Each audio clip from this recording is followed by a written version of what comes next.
अस्सलाम वालेकुम वरहमतुल्लाहि वबरकातुहू।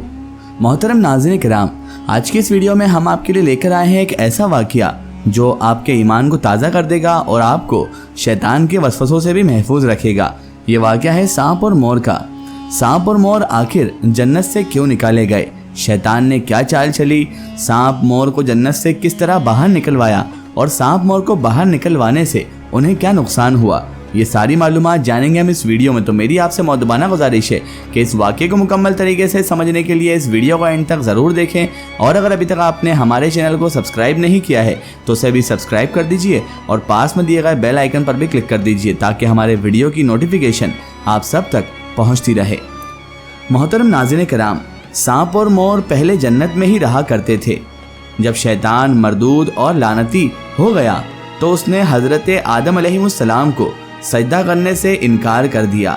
फिर अल्लाह तबारक व तआला ने शैतान को जन्नत से बेदखल कर दिया। जन्नत में खाने पीने और घूमने फिरने को सब कुछ था, लेकिन हज़रत आदम अलैहिस्सलाम तन्हा अकेले उदास रहने लगे। फिर अल्लाह तबारक व तआला ने उन पर करम फरमाया और अपनी कुदरत से हज़रत आदम अलैहिस्सलाम की पसली से माँ हव्वा को पैदा किया। इस तरह वो दोनों एक दूसरे का साथ पाकर जन्नत में खुशी खुशी से रहने लगे। अल्लाह तबारक व तआला ने फरमाया, तुम दोनों जो चाहो खाओ पियो, घूमो फिरो, लेकिन खबरदार इस दरख्त के पास मत जाना, इसका फल मत खाना, वरना तुम भी जालिमों में से हो जाओगे। इस वक्त सांप और मोर भी जन्नत में रहा करते थे। वो जन्नत से बाहर आया जाया भी करते थे। इस वक्त सांप के पैर भी थे और वो बहुत ही खूबसूरत था और उसके मुंह से अबरक की खुशबू आया करती थी। मोर अभी भी खूबसूरत है, लेकिन इससे पहले वो बहुत ज़्यादा खूबसूरत हुआ करता था और उसके पैर जो आज बदसूरत हैं वो भी खूबसूरत थे। एक दिन जब दोनों जन्नत से बाहर आए तो उनकी मुलाकात शैतान मलऊन से हो गई। शैतान मलऊन ने इन दोनों को कहा कि मुझे भी अपने साथ जन्नत में ले चलो। उन दोनों ने कहा, हमें अल्लाह तबारक व तआला का खौफ है, हम तुम्हें जन्नत हरगिज़ नहीं ले जा सकते। इस पर शैतान मलऊन ने उन्हें अपनी दोस्ती का वास्ता दिया। हम जन्नत में साथ रहते थे, तुम्हें हमारी दोस्ती का वास्ता, मुझे जन्नत में ले चलो। इस पूरी बात को सुनकर सांप ने शैतान के वसवसे में आकर, यानी शैतान की बातों में आकर शैतान को यह मशवरा दिया कि तुम सांप बन जाओ तो मोर तुम्हें निगल लेगा और जन्नत में जाकर उगल देगा। इस तरह कोई तुम्हें देख भी नहीं सकेगा और तुम जन्नत में दाखिल भी हो जाओगे। एक रिवायत ये मिलती है कि सांप ने यह मशवरा दिया कि तुम सांप बनकर मोर के पैरों पर लिपट जाओ, मोर उड़कर तुम्हें जन्नत ले जाएगा और किसी को पता भी नहीं चलेगा। बहरहाल इस तरह शैतान सांप और मोर दोनों के ज़रिए से ही जन्नत में दाखिल होने में कामयाब हो गया। नाज़रीन मोहतरम, शैतान जैसे ही जन्नत में पहुंचा तो उसका सबसे बड़ा दुश्मन एक ही था और वो थे हज़रत आदम अलैहिस्सलाम। वो शुरू से ही उनसे दुश्मनी रखता था, उनसे हसद जलन रखता था। शैतान ने जन्नत में पहुंचते ही सबसे पहले हज़रत आदम अलैहिस्सलाम और बीवी हव्वा से मुलाकात की और कहने लगा, मैं तुम्हारा खैर ख्वाह हूँ, तुमने जन्नत में अभी तक उस फल को क्यों नहीं खाया? इस पर उन दोनों ने फरमाया कि हमें हमारे रब अल्लाह तबारक व तआला का खौफ है। अल्लाह ताला ने उस दरख्त से दूर रहने को कहा है और उस फल को खाने से मना फरमाया है, इसलिए हमने अभी तक वो फल नहीं खाया और ना ही खाएंगे। इसके बाद हज़रत आदम अलैहिस्सलाम तो थोड़ा दूर जाकर सो गए और शैतान बीबी हव्वा के पास आया, उन्हें भड़काने लगा, बहकाने लगा और कहने लगा, अल्लाह ताला ने तुम्हें वो फल खाने के लिए इसलिए मना किया है कि कहीं तुम वो फल खाकर फरिश्ता ना बन जाओ और हमेशा हमेशा के लिए जन्नत में ना रहने लग जाओ। बीबी हव्वा ने शैतान के बहकावे में आकर उस दरख्त का फल खा लिया और जब आदम अलैहिस्सलाम सोकर उठे तो उन्हें भी बहुत इसरार किया, बहुत मजबूर किया और वो फल ज़बरदस्ती हज़रत आदम अलैहिस्सलाम को भी खिला दिया। जैसे ही उन दोनों ने उस दरख्त का फल खाया, इनका जन्नत का लिबास अपने आप उतर गया।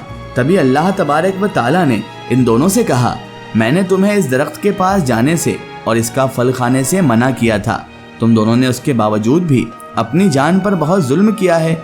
हज़रत आदम अलैहिस्सलाम और बीबी हव्वा सलामुल्लाहि अलैहा को अपनी गलती का एहसास होता है और वह अल्लाह तबारक व तआला की बारगाह में माफ़ी तलब करते हैं। अल्लाह ताला ने हज़रत आदम अलैहिस्सलाम और बीबी हव्वा को जन्नत से निकाल कर ज़मीन पर भेजा और इन दोनों से कहा कि ज़मीन पर एक ख़ास वक्त तक तुम्हारा ठिकाना है और अब से तुम ज़मीन पर ही रहोगे। शैतान को जन्नत में लाने की वजह से مور اور سانپ کو بھی سزا ملی۔ اللہ تبارک و تعالیٰ نے مور کی خوبصورتی چھین لی۔ جس منہ سے سانپ نے مور کو شیطان کی مدد کرنے کا مشورہ دیا تھا، اللہ تبارک و تعالیٰ نے اسی سانپ کو اس کے منہ کی ابرک کی خوشبو چھین کر اس کے منہ میں زہر بھر دیا، اور سانپ کے پیر چھین کر مور اور سانپ دونوں کو جنت جیسی جگہ سے ہمیشہ ہمیشہ کے لیے بے دخل کر دیا۔ آج بھی مور جب اپنے پیر دیکھتا ہے تو اسے وہی چیز یاد آتی ہے اور وہ رونے لگتا ہے۔ آپ نے دیکھا ہوگا مور کتنا خوبصورت ہے، لیکن اس کے پیر بدصورت ہیں، اور اس واقعے سے پہلے مور اور بھی زیادہ خوبصورت ہوا کرتا تھا، یہاں تک کہ سانپ کے پیر بھی تھے، اور وہ پیروں سے محروم اسی لیے ہوا کیونکہ اس نے شیطان کی مدد کی۔ مور آج بھی بارش میں اپنے پروں کو دیکھ کر خوش تو ہوتا ہے، لیکن جیسے ہی اس کی نظر اپنے پیروں پر پڑتی ہے تو وہ پھر سے رونے لگتا ہے۔ وہیں سانپ اور مور شیطان کو جنت میں نہ لے جاتے، اور نہ ہی اللہ تعالیٰ سانپ اور مور کو جنت سے بے دخل کرتا۔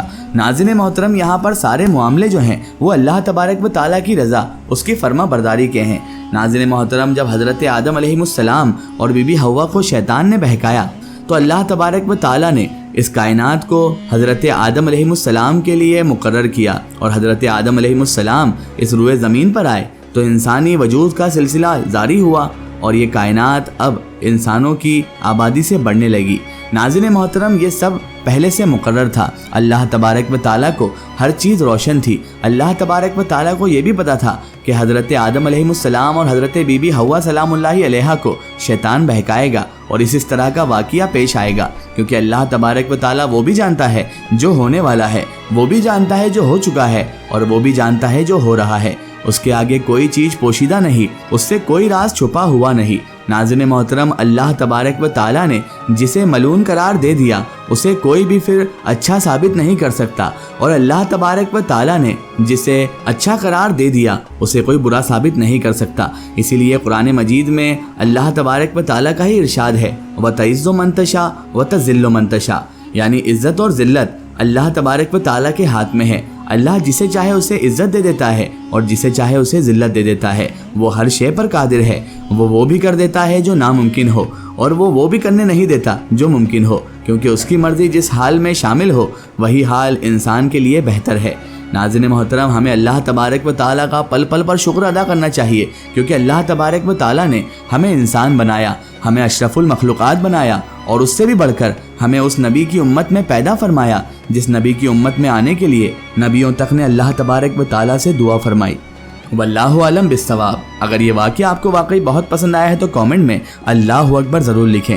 آخر میں اللہ تبارک و تعالیٰ سے دعا ہے کہ اللہ پاک ہمیں بھی نیک راستے پر چلنے کی توفیق عطا فرمائے، ہمیں ہر برے کام، ہر برے اعمال سے ہمیشہ بچائے رکھے، اور ہمارے نبی حضرت محمد مصطفیٰ صلی اللہ تعالیٰ علیہ وآلہ وسلم اور اللہ تبارک و تعالیٰ کی رضا کے مطابق زندگی گزارنے کی توفیق اور عفیق عطا فرمائے، اور ہمیں صراط المستقیم کے راستے پر چلنے کی توفیق عطا فرمائے، آمین ثم آمین۔ سو ناظرین، آپ کو یہ ویڈیو کیسی لگی کمنٹ سیکشن میں ضرور بتائیں، اور ہمارے چینل کو سبسکرائب کرنا نہ بھولیں۔